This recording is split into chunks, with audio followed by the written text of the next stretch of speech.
Siirt'in Merkez Meydandere köyünde yaşayanlar bir süredir hem de uzun bir süredir yer altından gelen seslere dikkat çekiyor. Yer altından ses geldiğini söylüyor. Esrarengiz seslerin sebebi şimdilik bilinmiyor ama inceleme sürüyor.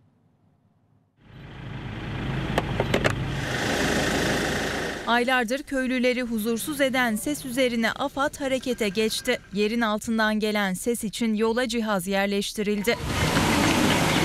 Siirt'in Merkez Meydandere köyü sakinleri aylardır yer altından gelen garip sesler nedeniyle tedirgin. Köylülerin iddiasına göre sesler özellikle gece saatlerinde daha da net duyuluyor. Esrarengiz ses nedeniyle korkan köylüler yetkililere haber verdi.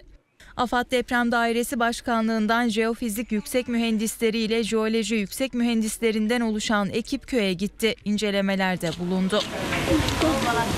Yere yerleştirilen ivme ölçer cihazıyla sarsıntılar 24 saat takip edilecek. Cihaz depremin yanı sıra doğal ve yapay sarsıntıları anında AFAD'a bildirecek.